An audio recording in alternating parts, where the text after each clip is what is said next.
mwaka 2023-2024 inaonyesha miradi ya maombi kwenye tume ya kugawa ardhi kwa ajili ya uwekezaji yalikuwa maombi 191, ambao kati ya maombi hayo 130 sawa na 68% yalikuwa ni kampuni za wageni na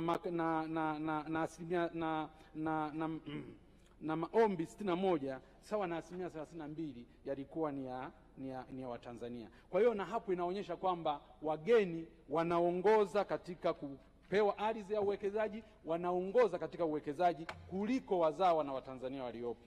Lakini baadhi ya wawekezaji hapa ndani ya nchi, baadhi ya wawekezaji wa ndani wanalalamika kunyang'anywa kazi na wageni. Mfano, mfanyabiashara maarufu hapa nchini, mbunge mstaafu wa Igunga, Mheshimiwa Rostam Azizi, alinukuliwa na vyombo vya habari akisema, akilalamika wazawa kunyimwa kazi nyingi na kupewa wageni, huku akionya kuwa hakuna nchi duniani iliyowahi kupata maendeleo kwa kutegemea wageni.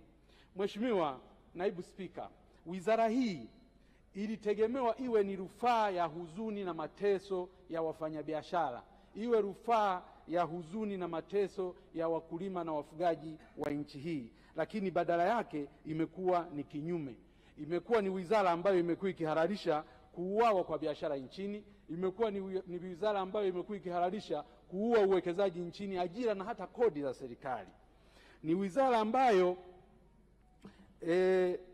inabariki na kusaidia na kuwa wakala hata wa bidhaa za kutoka nje ya nchi kupata soko hapa nchini, huku mazao na bidhaa za nchi zikiwa zinauawa bei zake kila siku na kuruhusu mambo ambayo hayaruhusiwi kwa mujibu wa sheria kuingia hapa nchini.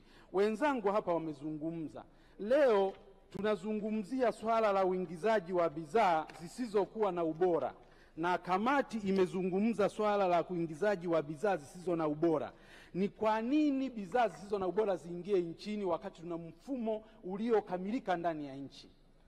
Mamlaka zinazohusika na enforcement ya kuzuia bidhaa zisizokuwa na ubora ziko wapi mpaka bidhaa ziingie hapa nchini?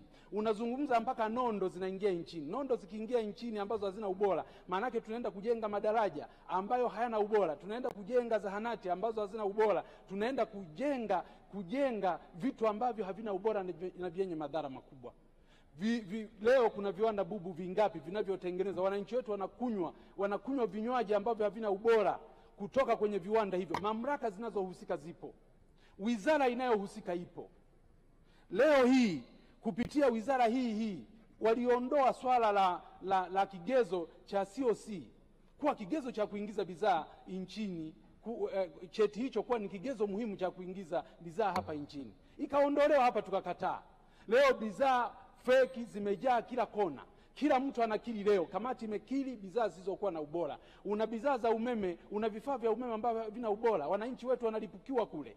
Leo hii wananchi wanapata ajali kila leo kununua matairi ambayo hayana ubora, vifaa vya magari ambavyo havina ubora. Halafu tuna waziri ambaye anasimamia wizara hii, tuna taasisi ambazo zinasimamia wizara hii, wote wapo na wanakuja leo mbele yetu kuja kuomba pesa tena ili wakaruhusu watu wetu waendelee kupata ajali, waendelee kupata matatizo. Mheshimiwa Spika, leo naomba kama wizara hii haina uwezo wa kusimamia majukumu iliyopewa, na kama labda ilianzishwa kimakosa, basi bunge hili liazimie hii wizara ifutwe kati ya wizara za serikali kwa sababu haina sababu za kuwepo.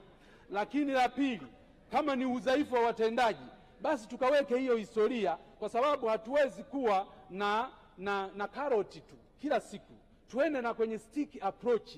Haiwezekani bunge hili linashiriki kupitisha leo bajeti ya watu kwenda kuwaidhinishia bilioni 93. Alafu wanachoenda kufanya ni kwenda kuangusha uchumi wa nchi, wanachoenda kufanya ni kwenda kuharibu afya ya Watanzania, wanachoenda kufanya ni kuua kodi za Watanzania, wanachoenda kufanya ni kuua uwekezaji hapa nchini.